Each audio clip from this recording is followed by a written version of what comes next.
전 여러분과 함께 남원임의 권사님의 천국감격, 남현희 권사님의 맏딸이 된 김양여 집사님의 간증을 테이프로 기록한 것을 제가 여러분들에게 소개하고 말씀드리도록 하겠습니다. 이 남현희 권사님의 댁은 아주 철저한 불교의 집안이었습니다. 그래서 팔도강산에 무당들을 데려다가 1년에 12번씩 구설하고 곳간마다 집으로 허수아비를 세워서 우상을 만들어 놓고 돈은 많지만은 철저하게 아주 귀신을 섬기는 그런 집안이었습니다. 그런데 옛날에는 남존여비 사상이 있어서 아무리 돈이 많아도 부자들은 아들들은 학교에 보내지만 이 여자들은 꼼짝도 못하게 나가지 못하게 했는데 남한의 원사님도 그런 것 같습니다. 아들들은 전부 동경에 유학을 보냈는데 맏딸하고 딸이 둘인데 맏딸 남현희 권사하고 딸은 절대로 두문불처럼 나가지를 못하게 엄격하게 그런 집안이었다고 합니다. 그런데 어느 날 이 남한희 권사님이 13살 때 자기 몸속에 여정을 따라가다가 선교사님들을 만나가지고 예수님의 복음을 듣게 됐습니다. 그러나서 예수를 믿게 됐습니다. 그런데 예수를 믿어도 아주 그냥 뜨겁게 예수를 믿으니까 집안에 놀래가지고서 불교 집안인데 달래도 보고 또 볼면도 해보고 그러다 말을 안 들으니까 막 뭐지 나중에는 막 매를 죽을 만큼 또 때리고 매를 맞으면 맞을수록 더 열심히 예수를 믿는 거예요. 그러니까 얼마나 핍박을 하는지 그냥 거의 막 때려가지고 그냥 거의 딸이 산송장이 될 것 같아가지고서 내가 생각을 했다는 겁니다. 내가 이러다는 이게 제대로 살지 못하고 산송장이 될 것 같고 그러니까 자기를 사랑했던 엄마에게 엄마 내가 나가서 열심히 공부해가지고 금유한양해가지고 올 테니까 나 좀 나가서 얘 보내달라. 내가 여기 있으면은 진짜 살이 못하면 이제 맞아 죽겠다. 엄마가 그 매일 맞는 것이 참 보기도 그렇고 그래가지고서는 이제 그 딸의 말을 들어줬습니다. 그래가지고 딸을 남장을 시켜가지고 가방에다 돈을 가득 내가지고서 이제 새벽에 몰래 탈출을 시켜줬습니다. 나오긴 나왔지만은 하나님의 감동을 받아 나오긴 나왔는데 뭐 평소에도 잘 나가 돌아다니는지 모르고 옛날에는 뭐 교통도 없었지 않습니까? 그러니까 어디로 가야 될지 모르고 나오긴 나왔는데 어디로 가야 되나 생각을 했는데 마음속에 하나님께서 너는 대구로 가라. 그냥 마산에서 대구까지 있는데 길도 모르는데 어떻게 가겠습니까? 그런데 대구로 가거라 그래가지고 길도 모르는데 어떻게 갈까? 그런데 하나님께서 그러더래요.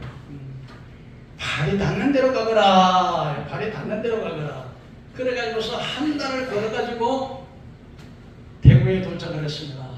대구에 도착해가지고서 옛날에는 경찰을 순경이라고 그랬잖아요. 순경들에게 물었습니다.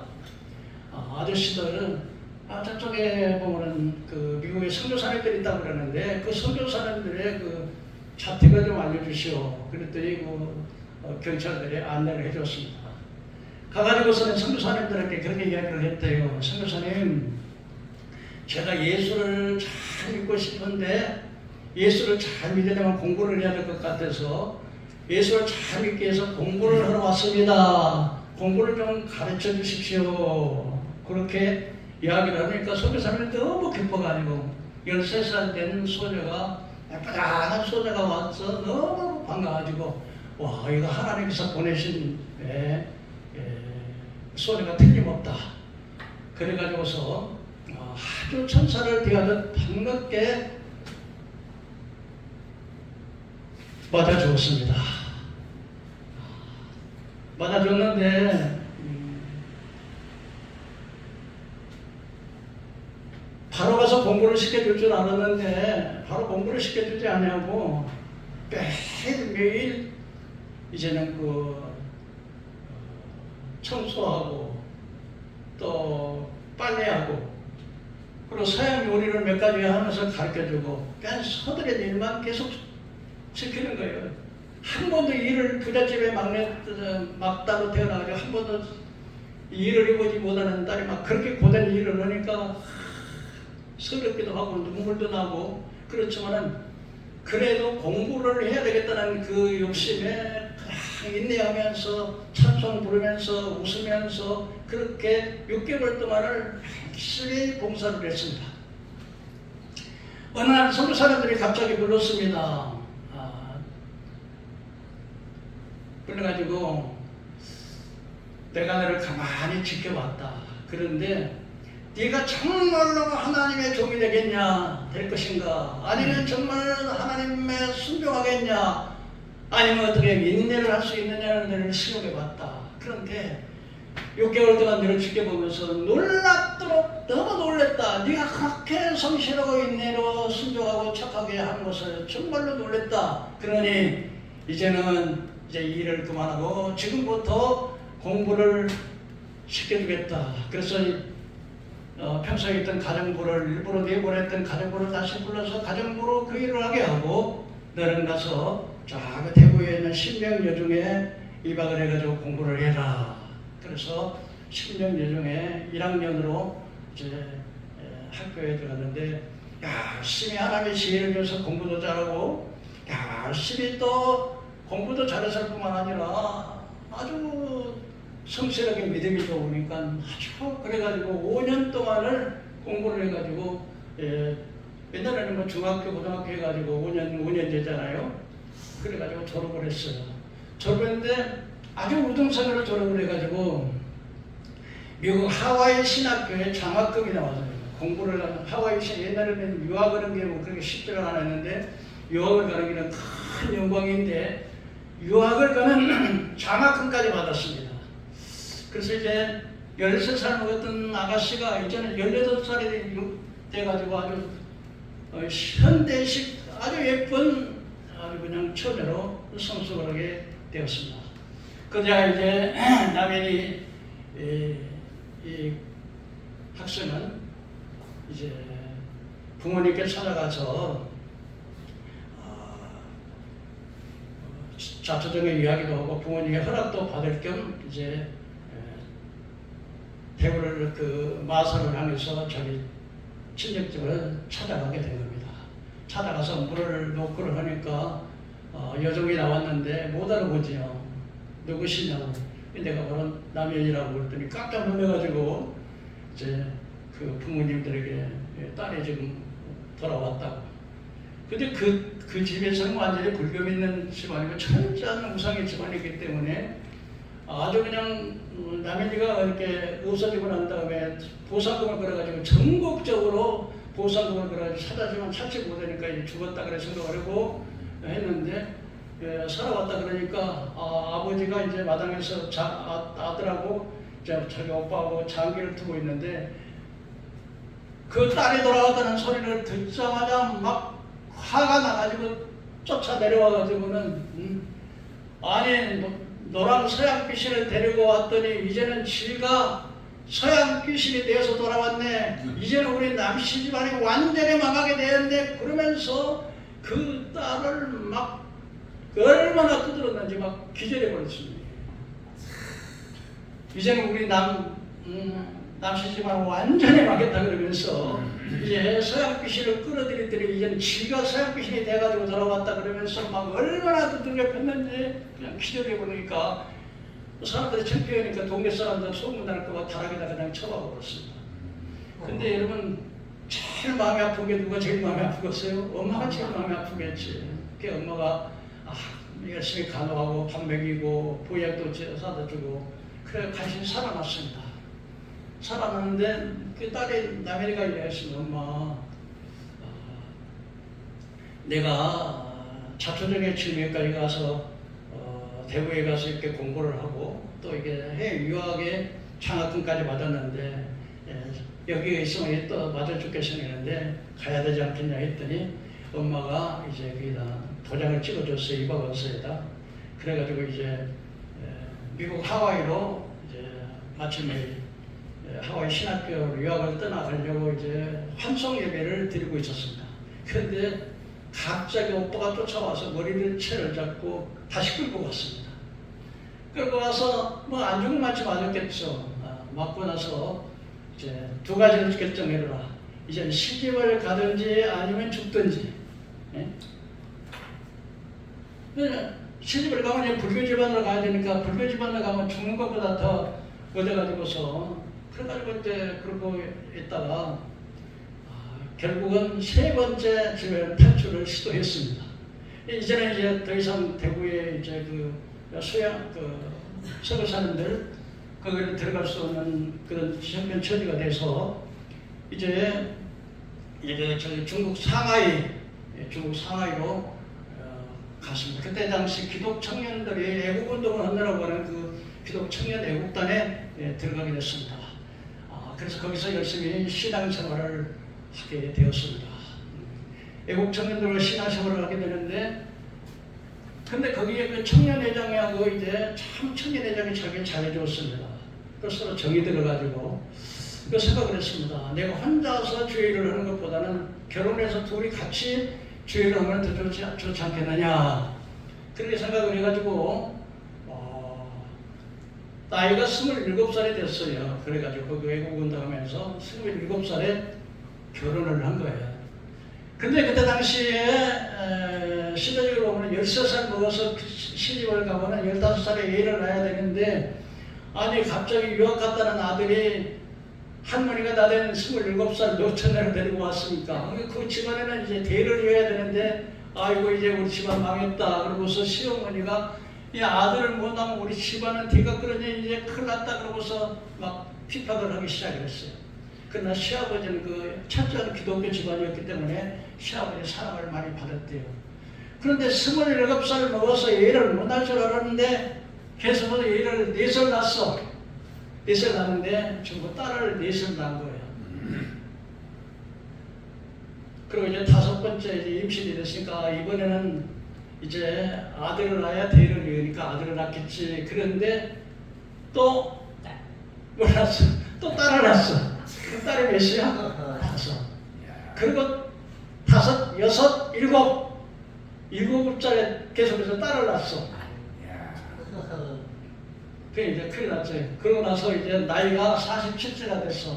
이제 그 여자들의 그 폐경이 됐어. 애를 못 낳게 됐어. 그래서 이제 두 부부가 하나님께 우리가 대를 아들을 낳아야 되는데, 아브라함이 100세에 또 사라가 90세에 애를 낳았다 그러는데, 하나님 내가 비록 폐경이 됐지만 하나님은 전능하신 하나님이기 때문에 내게 그렇게 해서 또 이제 기도를 했더니 하나님께서 그렇게 말씀을 마음에 이제 두 부부에게, 야 너희들은 어찌 아들이 갖고 싶으면 아들 달라고 소원의 기도를 해야지. 그래 주시면 하나님 감사합니다. 주신 귀한 딸, 이 귀한 딸들을 잘 키우겠습니다. 그렇게만 기도하니, 아니 네가 소원이 있으면 아들 좀 달라고 기도를 해야지. 밤낮 주여 감사합니다. 저 귀한 딸들 정말 진짜 감사합니다. 그러면서 잘 키우겠습니다. 아니 어떻게 내가 아들을 주겠냐. 그렇게 마음을 먹어가지고 두 부부가 열심히 하나님 앞에 아들을 달라고 기도를 했습니다. 그런데 여러분 폐경이 됐으니까 아들을 낳을 수 있는 가능성이 없는데, 믿음으로 하나님은 주실 거다 믿고 기도했는데 드디어 임신이 됐습니다. 낳습니다. 뭘 낳았을까요? 아들 낳았어요. 아들을. 얼마나 좋겠습니까? 그리고 또 이어서 마지막 아들을 하나 더 낳았어요. 그러면 전부 다 몇이요? 10남매가 됐습니다. 그런데 이 부잣집에서 잘 사다 보니까 참뭐 명문 대학교를 다 나오고 잘 사니까 그 고사님은 이제 믿음이 좋았지만 딸들은 믿음이 엉터리야. 그냥 아버지가 장로님이고 어머님이 권사님이고 대교회 큰 교회의 권사님이니까 딸들은 아주 그냥 다 대학을 나와가지고 잘 부잣집에 잘 먹고 잘 입고 하니까 그러니까 그렇게 했는데 여덟 번째 딸을 낳기 전에 조금 빼먹었는데 여덟 번째 딸은 진짜 일곱을 딸이 딱 생기니까 이제는 막 여덟째 딸이 임신하니까 막 구박을 막 여덟 번째 딸이 태어나니까 구박을 엄청 많이 받았다는 거예요. 엄청. 우리 집안이 이제 망했다 그래가지고 그래도 어머니 신앙을 따라서 믿음이 있었기 때문에 이렇게 그 여덟 번째 딸이 김양자 집사님인데 그 딸이 그렇게 믿음이 좋게 찾아왔어요. 그런데 그 엄마가 부잣집에서 딸을 낳으니까 이제 딸들이 전부 다 교만해가지고 주일학교 반사도 하고 성가대도 하지만은 신앙은 있어 없어? 신앙은 그래야.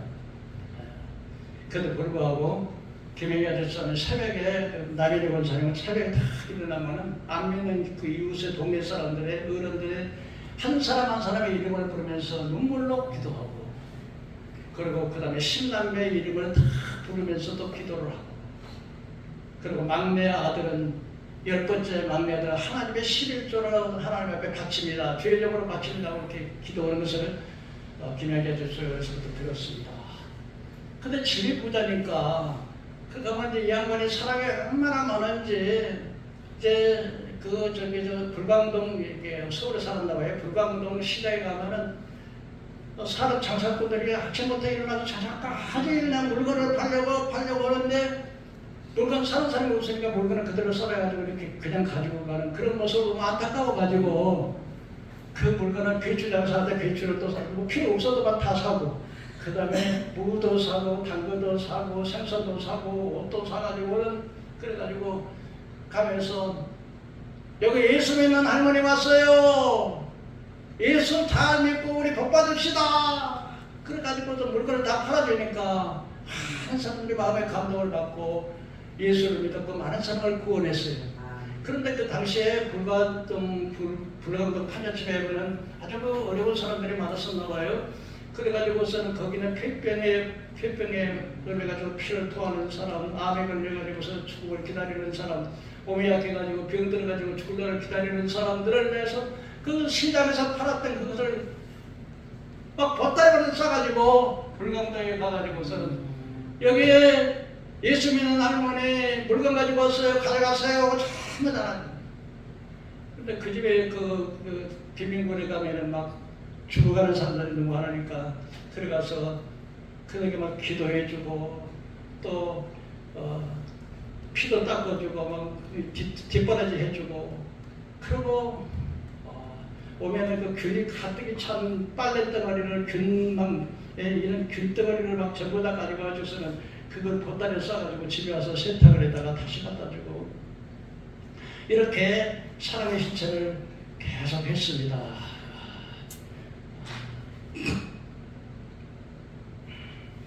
그러니까 자녀들이 전부 다 대학 나오고 부잣집을 찾는데 엄마를 막 구박을 하면 아니 엄마는 왜 그렇게 구질구질하게 예수를 믿어요. 아니 정말 아버지처럼 그렇게 신사적으로 거룩하게 멋지게 그렇게 예수를 믿어야지 얼마나 무식하면 저 그냥 그 불광동 판자촌에 가가지고 저런 사람들에게 그렇게 전도를 하냐고 막 그러면서 많이 구박을 했어요. 그때마다 또 자기 남편이던 그 장로님도 왜 그렇게 그냥 예수를 그렇게 구질구질하게 믿냐고 창피해 죽었다고 엄마 정말 창피해서 날 못 살겠다고 막 자네들이니까 구박을 하면 얘들아 지금은 모르지만 너희들 한 번도 그들에게 나무라지 않고 신경 쓰지 않고 얼굴 찌푸리지 않고 너희들도 정말 사랑을 실천해야 돼. 때가 되면 너희들도 이해를 할 때가 되겠지. 그렇게 봉사를 했습니다. 그러고서 빨랫감을 가지고 와서 집에 올 때는 얼마나 그 사람들의 불쌍한 사람들이 있어 눈물로 기도했더니 눈이 퉁퉁 붓고 그리고 그 보따리 싸다가 그걸 갖다가 또 다 균덩어리 갖다가 빨래를 하니까 막 가족의 자녀들은 막 싫어하고 막 구하고 막 우리 어머니 때문에 창피해 죽겠다고 막 그러고. 근데 어느 날 그렇게 건강하던 어머니가 갑자기 체했는지 가슴이 답답해서 막 못 견디겠다고. 그래서 막내 딸에게 가서 약국에 가서 약 좀 사보라. 약을 사는데 안 들으니까 그러니까 할 수 없이 이제 내가 병원에 가봐야 되겠다고. 그래 자녀들이 항상 건강해가지고 그냥 저도 열심히 했던 그 어머니가 갑자기 병원에 가겠다고 하니까 깜짝 놀래가지고 이게 보통 일이 아닌가 생각해가지고 병원에를 이제 자녀를 데리고 어머니를 갔습니다. 병원에서 진단을 딱 했더니 위암 3기 말이라고 해가지고 딱 사형선고를 받았는데 20일밖에는 살 수 없습니다. 그러니까 자녀들이 그래까지만 그렇게 건강했던 어머니가 이렇게 위암 빠지게 20일밖에 못 산다 그러니까 이거 오진이 아닌가 해서 암에 있는 아주 권위적인 박사를 찾아가지고 진단을 했는데 어떻게 됐겠어요? 역시 암의 진단이었습니다. 그때 자녀들이 막 우리 어머니가 이제 죽게 생기니까 이제 그때는 막 자녀들이 열자녀가 보여가지고 그냥 울음바다가 된 거예요. 그냥 신남매가 불가동 집에 모여놓고 울고 눈물 흘리고 이렇게 막 하고 있어요. 그런데 이제 권사님이 이렇게 누워가지고는 했는데 얘들아 우리가 내가 이렇게 아파 있는데 예배를 드려야지. 그래서 너희들이 찬송하고 기도하고 성경을 읽어주라.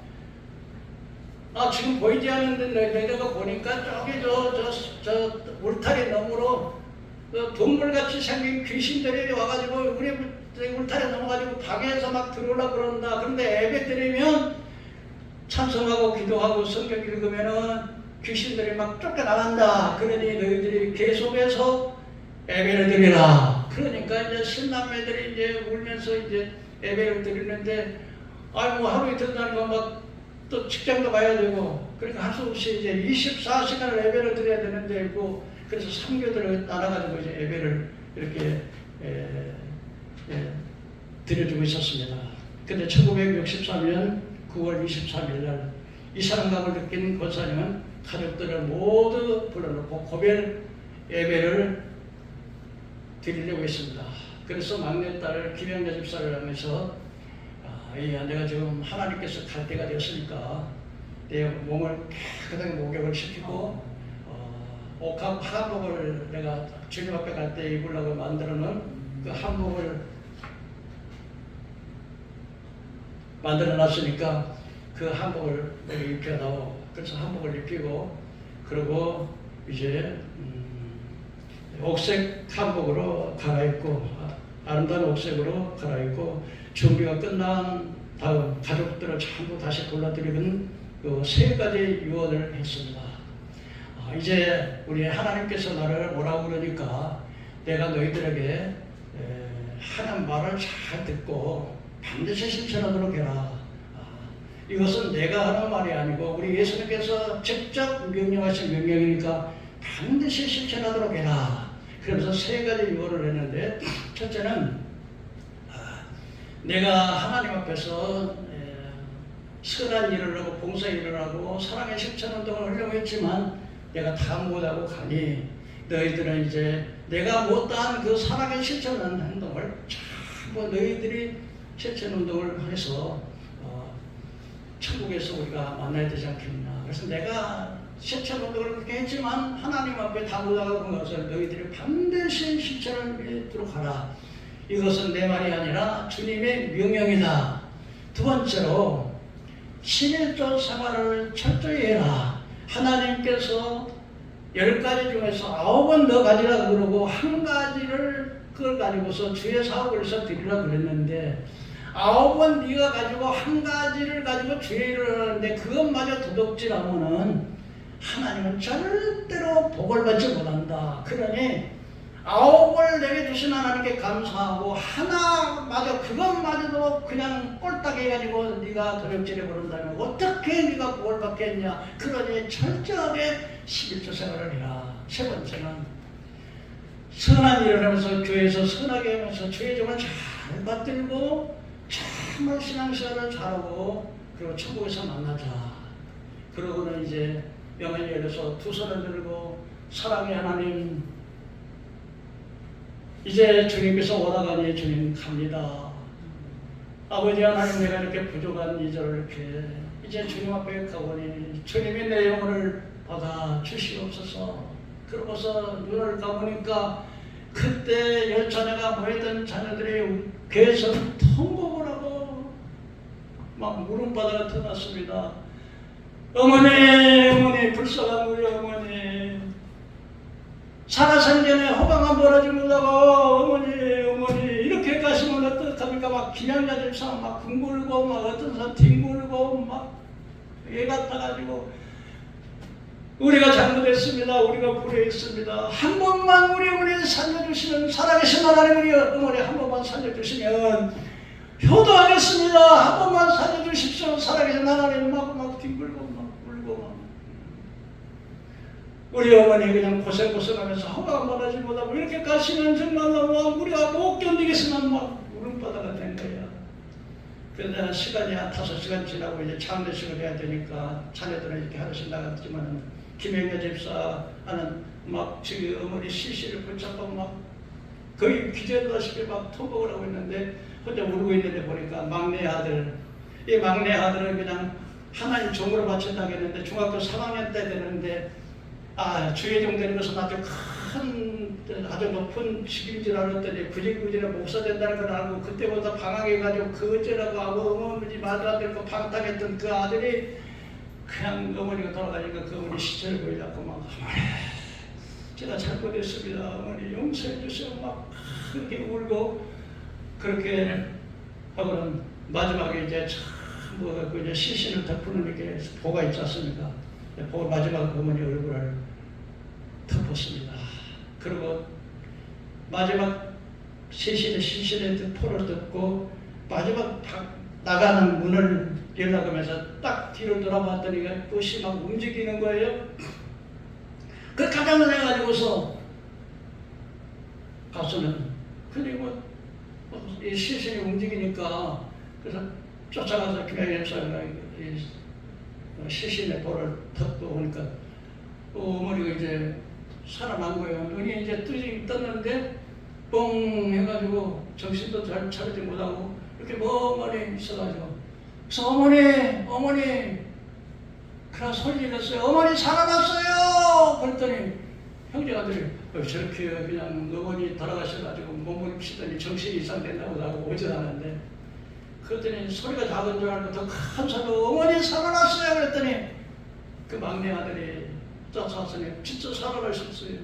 그래가지고 어머니 살아나셨어요. 그때 막 형제들이 막 전부 다 와가지고 그런데 어머니가 진짜 살아나신 거예요. 모두 그냥 놀라가지고서 물을 몰려왔습니다. 그리고 그 자리에 얼어붙었습니다. 김양자 집사님이 책임져 어머니를 껴안고 감격에 울음을 터뜨렸습니다. 그러나 어머니 눈동자가 초점이 흐리고 방 안에 여기저기를 두리두리 보더니 여기가 어디야? 왜 이렇게 더러워? 왜 이렇게 냄새가 나? 어머니 여기가 어디예요? 여기가 불광동 어머니 우리 집이에요. 이상하다. 내가 여기가 있어야 할 곳이 아닌데. 그러더니 이제 정신을 차리고 이제 하는데 이 암에 걸리면 그냥 사람이 새카맣게 타는데 이 권사님 돌아가시기 직전에 암이 막 얼굴이 빛나는 거예요. 그래서 교회에서 신방 예배를 와가지고 위로 예배 오는데 어떻게 암 환자가 막 그렇게 얼굴이 빛나가지고 막 그래 나중에 이제 막 눈동자가 제대로 돌아오면서 얼굴이 그냥 환해지면서 정확하게 말도 이제 좀 언어를 배우더니 우렁차게 말씀을 하셨습니다. 그런데 집사님을 쳐다보았습니다. 그리고 눈에서 빛이 말하기 시작했습니다. 뿐만 아니라 입을 열어 말씀하시는데 5시간 전만 하더라도 들릴 듯 말 듯 했던 그 음성이 아주 우렁찬 목소리로 변했습니다. 권사님은 가족들을 알아보고 이름 하나하나를 부르면서 급히 하시는 말씀이 얘들아 잘 들어라. 지금 시간이 없다. 어서 속히 연락을 해서 우리 친척 권속들 전부 다 불러 모으도록 해라. 근데 너무나도 위험이 있고 노래는 눈이 번쩍번쩍하고 그 음성이 너무나 위험이 있고 똑똑하고 어머니가 시간이 없다고 빨리 권속들을 불러 모으라고 명령을 하니까 자식들이 이제 그 권위에 그 위압에 눌려가지고서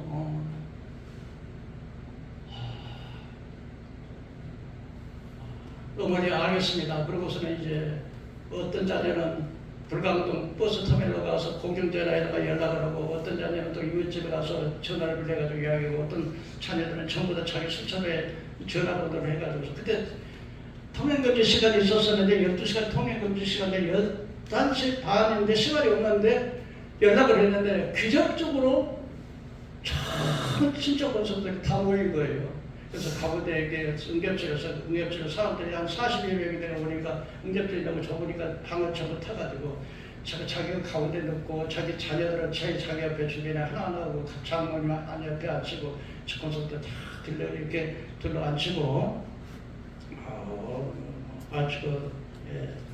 신남일을 가까이 함께했습니다. 40여 명이 넘었습니다. 권사님이 비로소 입을 열기 시작했습니다.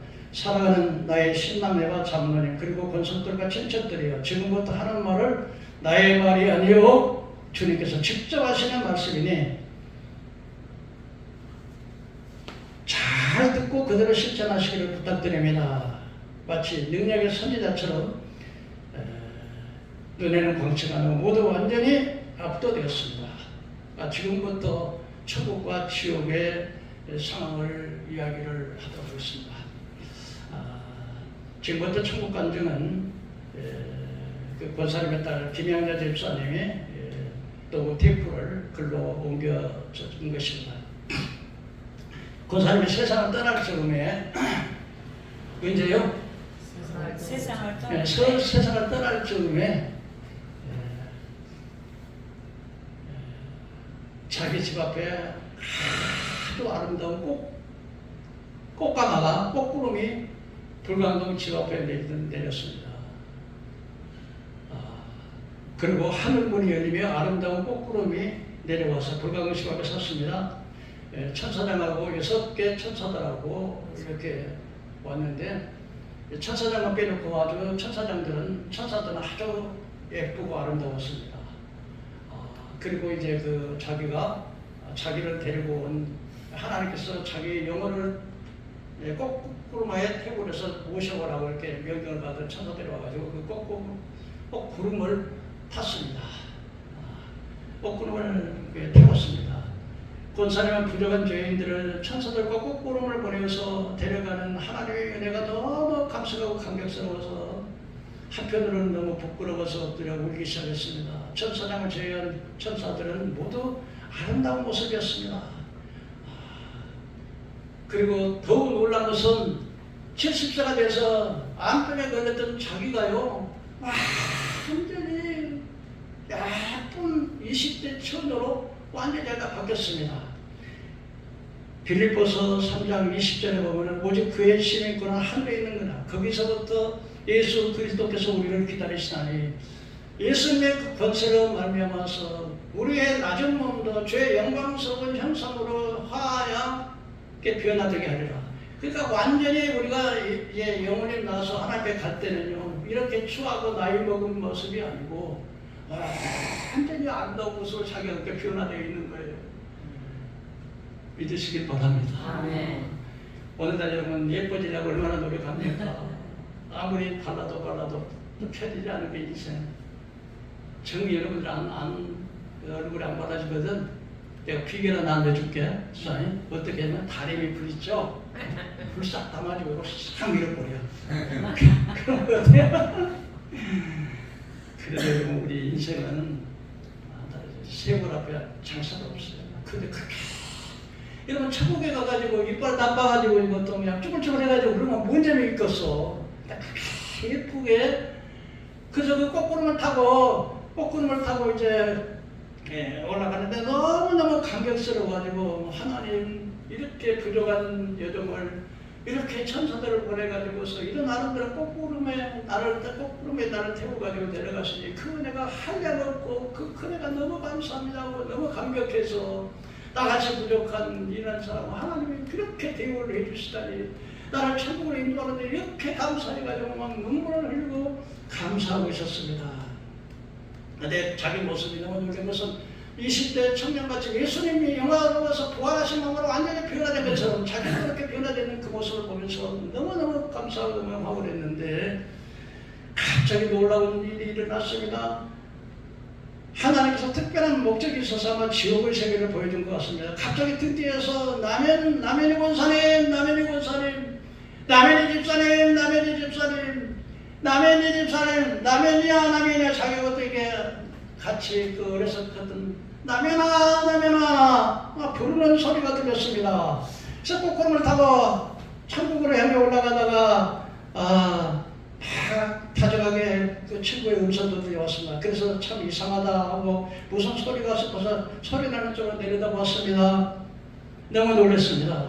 꽃구름을 탄 채로 문화를 내려다보니 마치 새까만 구렁텅이와 그냥 터굴 같은 굴 같은 새까만 구렁텅이, 굴 같은 지하실 같은 곳에서 이렇게 거대한 불덩어리가 쭉 올라오더니 갑자기 쭉 내려지는 거예요. 막 수천 밑에서 불덩어리가 이렇게 올라오다가 나중에 또 불덩어리가 이렇게 내려가는데 마치 태평양 바다에 파도가 쭉 올라가서 쭉 내려가는 것처럼 그렇게 불이 올라올 줄로 뒤돌아봤습니다.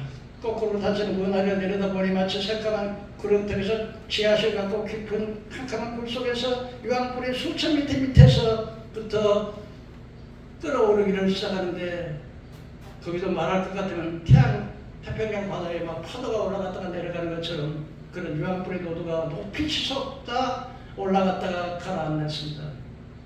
그 유황불이 어쩌나 무섭던지 기절할 뻔했습니다. 그 속에서 권사님을 부르는 소리가 났습니다. 남현희 권사님, 어떤 분은 남현희 집사님, 연희야. 그래서 돌아보니까 이렇게 소리를 지릅니다. 1초도 견딜 수가 없어. 나는 유황불에 붙는 이곳에서 목이 타서 고통스러워서 죽을 지경이야. 쉬려고 해도 쉴 수가 없고 누우려고 해도 누울 수가 없고 잠을 자려고 해도 잠을 잘 수가 없어. 1초도 그치지 않고 계속 불 속에 서서 이렇게 있어야만이 견딜 수가 없고 너무 뜨겁구나. 괴로워서 견딜 수가 없구나. 그러면서 꽃구름을 타고 7천사함께 천국으로 올라가는 권사님을 보고 너무너무 부러워서 남현희 권사야 우리를 좀 살려달라고, 이 뜨거운 불 속에서 우리를 좀 건져달라고, 우리를 구원시켜달라고 하면서 불 속에서 아우성을 치고 있었습니다. 그래서 권사님은 정신을 차리고 봅니다. 누구인지 봅니다. 그랬더니 너무 놀랐습니다. 자기와 함께 그렇게 열심히 신앙생활을 했던 권사님이 자기를 보고 있었습니다. 자기가 자기보다 며칠 전에 돌아가셨기 때문에 지금은 천국에 있겠지 그랬는데 그 권사님이 지옥불 속에서 아무개 권사야 어떻게 아무개 권사 네가 지옥에 있다는 말인가? 여러분, 예수 믿으면서 천국까지 못 가기 천국 가정을 많이 듣는데요. 많은 사람들이요, 예수를 믿으면서 미워해요, 사랑하지 못해요, 교만해요, 용서하지 못해요. 그리고 교회에서는 막 사랑하는 척하면서 밖에 나오면 똑같아요. 세상 사람하고요. 시기질투 하고요. 위선적으로요. 하나님 위선을 참 미워해요. 남현희 권사가 생각할 때는 그렇게 구제도 많이 하고 그렇게 새벽기도 많이 하고 그렇게 11조도 잘하고 그렇게 응원을 많이 했는데 그 권사가 지옥에 와 있다니, 아무개 권사야 어떻게 아무개 권사가 지옥에 있다는 말이냐? 나 좀 잡아줘. 근데 다시 정신을 차리고 봤습니다. 보니까 새까맣게 탄 나무 토막 같은 것들이 막 그 불 속에서 막 뛰는 겁니다. 얼마나 뜨거운지 막 불러 뛰니까. 근데 자세히 봤더니 거기에는 장모님도 계시고 권사님도 계시고 자기가 자랐던 목사님도 거기 계시고, 세상에 목사님이 어떻게 거기 계신다는 말입니까? 그가 고스만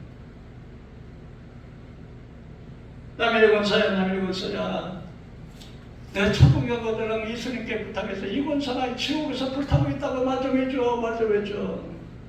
근데 그 천사장이 어깨를 툭 들면서 남일 권사는 성경으로 거듭났기 때문에 저 사람들하고 상관이 없어. 그러니까 듣지도 말고 보지도 말고 그 거꾸로를 타고 천국에 올라가면서 너무 무섭고 두려워서 눈물을 흘리고 있는데, 남일이 권사 차에 천사장이 다시 두드리면서 남일이 권사야, 주님께서는 찬송하는 것을 기뻐하느냐. 찬송하면서 그러니까 우리 모두 찬송하자. 그래가지고 이제 찬송을 하고 산에 천사들과 산에 손을 잡고 찬송을 하고 춤을 추면서 찬송하니까 그 슬픔은 싹 사라지고 그렇게 가고 있었습니다.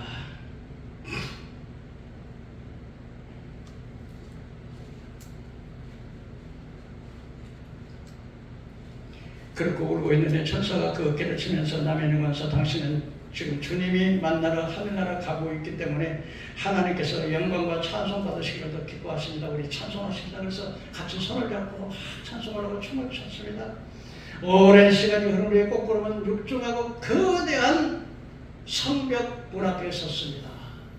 그 성벽문에 문을 열고 들어갔더니 천국은 아주 그냥 평화롭고 영화롭고 화려할 줄 알았는데 하나님의 섭리가 있어가지고서 심판하는 권세를 그 장면을 보여주는데, 사람들의 두 줄을 쭉 섰는데 심판대 앞에 쭉 섰는데 사람들이 막 사시나무 떨듯이 막 두려워 떨고 있습니다. 그리고 자기 이름을 딱 부르면 심판대 앞에 자기가 평생에 지었던 저거 활동사진처럼 쭉 나타나는데, 이 남현희 권사님 이 간증에는 그 간증이 안 나옵니다만 이렇게 심판을 딱 봤는데, 다른 권장 그 간증에 보면 이런 게 있습니다. 심판이 딱 때려오는데 자기 심판 차례가 되면 두 줄로 쭉 서가지고, 근데 그 기다리는 그 긴장이 얼마나 긴장이 되겠습니까? 결국 자기 이름을 딱 부르면 심판대에 딱 섰는데 자기가 일생에 지었던 모든 죄악이 딱 나타나면서 자기 생활에 선과 악을 행했던 모든 게 쭉 나타나는데, 근데 두 쪽으로 딱 갈라지는데 오른손을 딱 들면은 이쪽에 천사가 쫙 하는데, 그때 그 사람이 얼굴이 얼마나 기쁜지 막 춤을 추면서 천국으로 가는데, 한편으로 딱 왼쪽으로 딱 하면은 한 천사가 딱 해가지고 딱 가는데 두려워가지고 몸부치는데 그 남돌이 같은 그 남돌에서 그냥 곤두박치고 그 양불로 치고 떨어지는 그런 그 가정을 수없이 많이 들었습니다.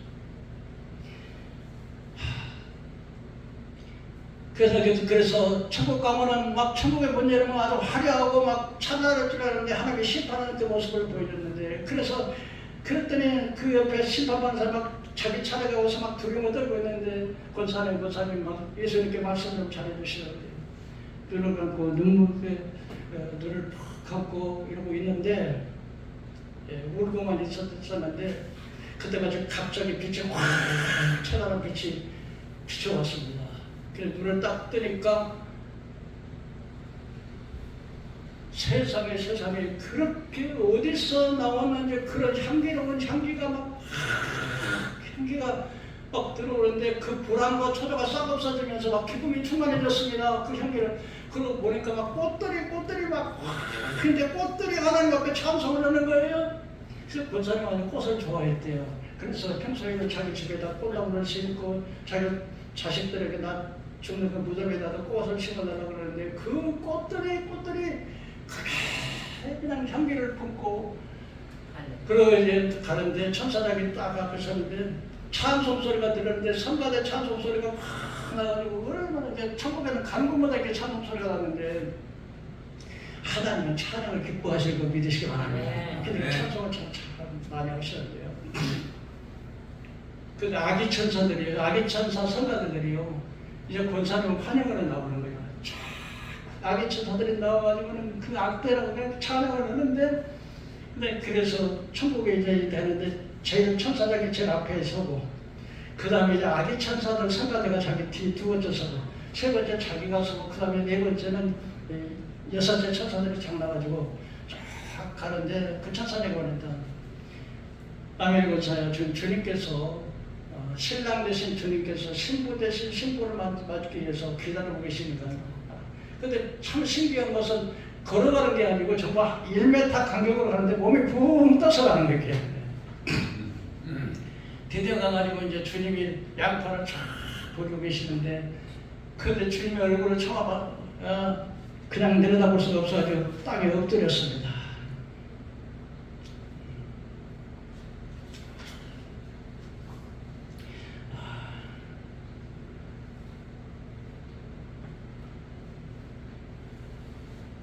권사님은 평생도록 사모해왔고 온갖 핍박과 조롱을 받으면서도 그 한 분만을 위해서 선한 삶을 쌓아온 예수님을 드디어 만나게 되다니 너무 감격스러워서 그 자리에서 얼어붙었습니다. 멀리 빛나는 흰옷을 입고 광채를 바라면서 우뚝 서 있는 예수님의 두 팔을 벌리고 서 계셨습니다.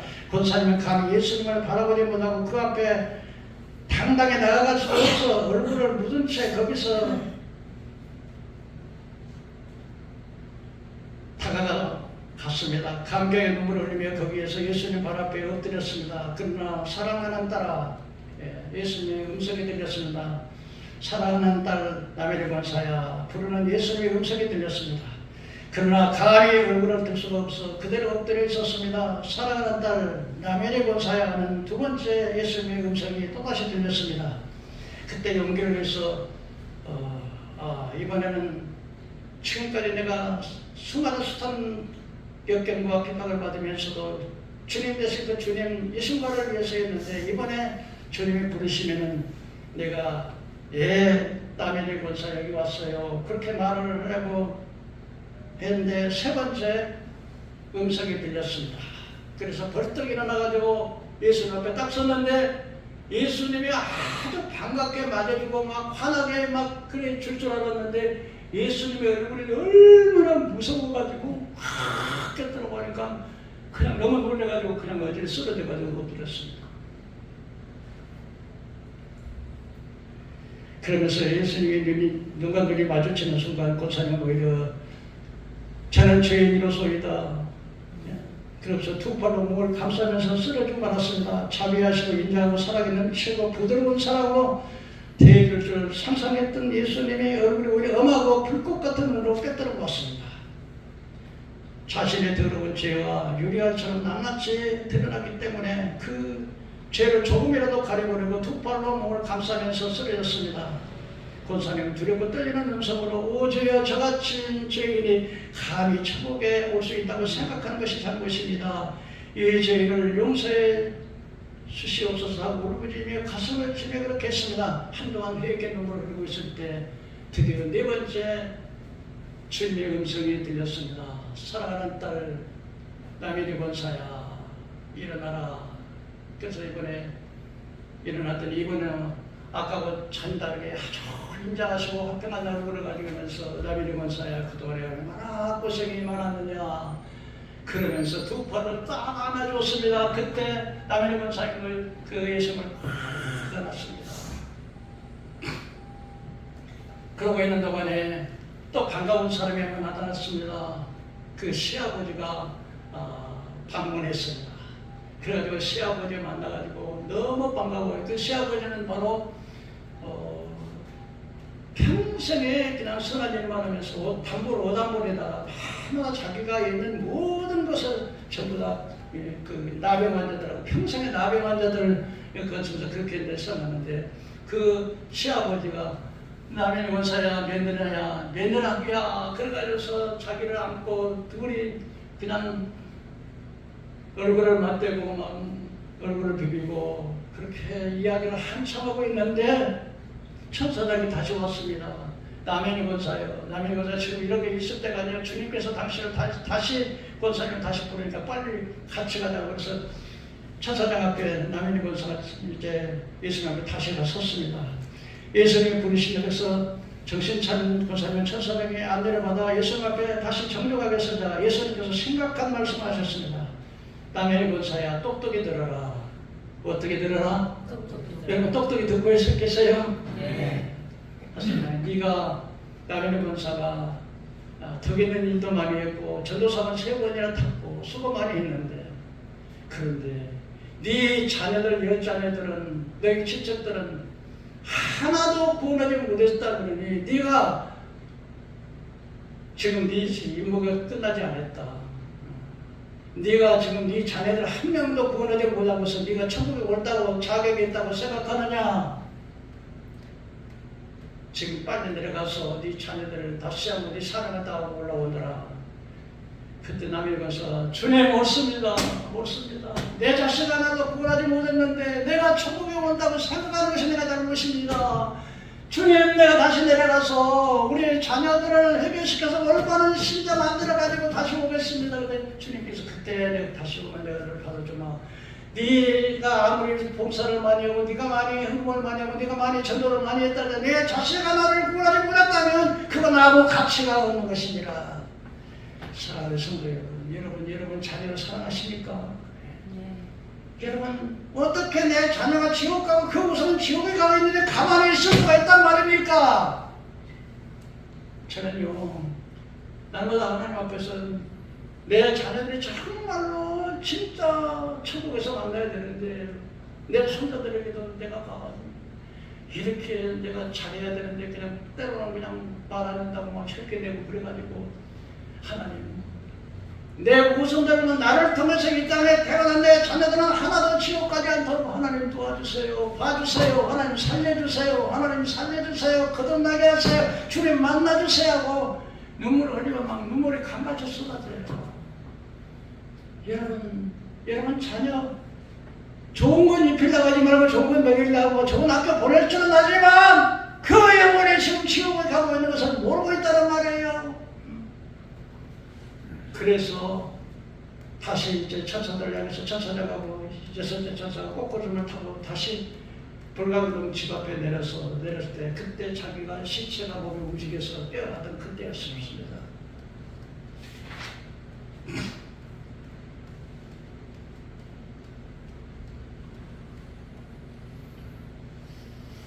급히 지상에 내려와 불광동 집 앞에 도착했습니다. 이때 바로 권사님의 시신이 꿈틀거리며 움직이기 시작한 때였습니다. 아름다운 향기로 가득한 천국에 잠시나마 머물고 있다 보니까 자기 집에 왔던 그 집도 깨끗하고 좋지만은 더럽고 추악하고 죄악이 꽉 들어차서 그때 내가 여기가 있을 것이 아닌데 내가 왜 왔지? 그렇게 말을 했던 것 같습니다. 불광동집에 큰 기적의 역사가 일어났습니다. 죽었던 자가 살아났다. 이런 간증을 하는 동안 불광동집에서 큰 기적이 일어났습니다. 마치 모인 40여 명의 일간 친척들이 모두 깨지기 시작하면서 과연 하나님 오늘 살아계셔서 역사하시는 분이시네. 천국과 지옥이 실제가 존재하며 히브리서 9장 20절에 한 번 죽는 것은 정한 것이 죽음에 있는 심판이 있다는 말씀이 확실히 믿어졌습니다. 마치 다락방에 놀러온 성령의 역사, 마가다락방에 성령의 역사를 받았던 12 120명의 제자들처럼 그들 가운데 성령이 임했습니다. 특히 모인 김씨 일가는 이 김씨 일가들은 모두가 다 최고 학교까지 나와가지고 두 부잣집이고 기독교 가정에서 자랐지만은 이 자녀들이 이 권속 친척들이 전부 다 교회를 다니고 교회를 다니면 신앙생활이 엉터리요. 미국에 유학 가서 박사학위 받고 또 지상의 이 국내에서는 부자가 되고 또 저는 정부에 아주 높은 관원 일이 돼 있으니까 보통 경하는 게 아니고 뭐 그래서 권사님이 찾아가서 예수 믿으라 그러면 막 사무실에 찾아가면 제발 좀 창피스러우니까 오지 말라고 왜 와서 우리를 귀찮게 하냐고 막 그렇게 했던 친척들인데 그 권사님이 천국 지옥의 가정을 듣고 난 다음에 모두가 다 정말로 하나님이 살아계셨군요. 정말로 우리가 가룟유다 같이 타락했습니다. 하나님 막 용서해 주시옵소서. 어떤 사람은 막 충격을 받아가지고 막 머리를 대에다 막 치어 맞추면서 어떤 사람은 막 와샤사를 찢어서 가슴을 쳐서 막 찢어서 피가 막 펄펄 나고 어떤 사람은 막 자기 머리털을 뽑아가지고 막 그냥 버들로 두지만 다녔어. 우리가 잘못했습니다. 하나님 진짜 하나님이 살아계신 걸 몰랐습니다. 진짜 하나님이 지옥과 천국에 있는 걸 몰랐습니다. 정말 가르치자처럼 방탕했습니다. 교회에는 다니고 기독교 신앙에서는 하나님 말씀을 믿지 않았습니다. 하나님 살려주십시오. 이제 회개합니다고 막 회개운동이 그렇게 일어나게 되었습니다. 신라면은 물론 우리가 지청보다가 두 손을 들고 떨면서 발버둥을 치기도 하고 뒹굴기고 미친듯이 회개했습니다. 어떤 이는 와이사슬을 찍고 가슴을 찍어 뜯으며 피가 흘렸고 어떤 사람은 뇌질탕에 일으킬 정도로 머리를 벽에 박혀 찢기도 하고 어떤 이는 머리털을 쥐어 뜯으며 두 주먹의 머리털을 빠질 만큼 쳐들었습니다. 살아계신 하나님 내 죄를 용서해 주십시오. 나는 하나님께서 이렇게 살아계신 것을 진정 몰랐나이다. 하나님의 불꽃 같은 눈으로 일일이 우리를 감찰하시고 우리를 모든 심판하시어 천국과 지옥으로 가라는다는 사실을 미처 몰랐나이다. 예수님 팔아먹은 칼을다처럼 이 세상에 온갖 죄를 다 지었으며 주님을 십자가에 못 박은 내 죄를 용서하여 주시옵소서. 천연과 부끄러움을 다 내려놓고 마치 어린아이처럼 엉엉 울면서 회개의 역사가 일어났습니다. 그때 하나님께서는 그들의 회개의 모습을 보시고 다시 그들을 영접하고 받아주셨습니다. 그러고서 이제 40여 명의 한 사람씩만 모두 회개를 하고 난 다음에 남은의 권사님의 다시 한번 그 영혼이 하나님께 갔습니다. 사명을 마치신 권사님의 영혼은 그 다시 천국으로 돌아가셨습니다. 주님의 사랑하는 여종 남은의 권사님을 통해서 거짓 선지자요, 거짓 신도요, 엉터리 신자요, 쪽전이 신자였던 신남매가 이르가 지쳤다는 죄를 깨닫고 주님 앞에 비로소 설 수 있는 은혜를 받았고 참 감사가 되었습니다. 참 신자가 되었습니다. 그리고 천국과 지옥을 증거하는 증인이 다 천국과 지옥을 증거하는 증인들이 되었고 남일의 권사님의 살아서기에 선한 일을 했던 모든 그 열자매와 친척들 그리고 특별히 8번째 했던 김양자 집사님은 미국 뉴욕에서 간증 집회를 하고 전 세계를 돌아다니면서 천국과 지옥에 간증을 해서 수많은 사람의 영혼을 얻으시고 또 김 집사님은 돌아가신 날이 얼마 되지 않은 할아버지 할머니를 방문하면서 천국과 지옥에 간증을 해서 수많은 영혼을 주님께 드리고 나머지 자녀들은 정말 그리고 마지막 막내 아들은 신학대학에 들어가서 열심히 훌륭한 목사가 됐다. 온 여자매들은 교회에서 죄종을 잘 받들면서 신앙생활을 했다는 이야기를 듣고 제가 김양자 집사님의 간증을 여러분들에게 소개를 했습니다. 여러분 천국과 지옥을 믿으시길 바랍니다. 그래서 생명이 있는 동안에 기회인 줄 믿으시길 바랍니다. 그냥 엉터리로 신앙생활 하지 말고요. 교회에서 이런 이야기 잘 안 해줍니다. 제가 자랑하려는 게 아니라요. 천국 지하게 이야기하네. 왜 기분 나쁘게 왜 천국 지하게 하냐고. 왜 회개를 하냐고. 왜 666편을 왜 이야기하냐고. 그런 게 어딨냐고. 다 상징이라고. 저는 어려서부터 모태로부터 예수를 믿어가지고 지금까지 예수를 믿는데 저는 성경에 기도보다 불을 받았어요. 그다음부터 저는요. 이래 평생 동안 주일학교 때부터 지금까지 하나님의 이야기를 오는데 이름도 없이 빛도 없이 하지만은 하나님께서 저를 기도로 들으시고 제가 경험하면 매도 엄청 많이 맞았어. 훈련도 엄청 많이 받았어. 그러나 하나님 나를 사랑하시고 여러분도 사랑하시고 우리 교회 적다 하지 말고요. 지금 제가 영어로 설교를 올렸는데 우리 페이스북에 하는 사람이 1080명 팔로우가 뭐 한 750명, 팔로잉이 한 500명. 그래서 유튜브 시청하는 사람을 제외놓고도 이게 페이스북에서 저희 설교를 듣고 하는 사람들이 또 이 설교도 올라갈 겁니다. 수천 명이 저기 친구하자고 이렇게 하시는 분들이라면 너무 감사하는데 교회 적다고 해서 낙심하지 마시고 오늘 23일 아프셔서 막 열심히 한동안 지금까지 못 오셨는데 주일날 맞고는 절대 빠지 말아야 돼. 믿습니까? 그래서 우리 다 같이 천국에서 만나는 여러분에게는 주의 이름으로 축원합니다. 우와 우리 목사님, 우리 목사님, 우리 성도님 참여는 이렇게 만나야지. 할렐루야. 기도하겠습니다. 자비하시고 들어가신다.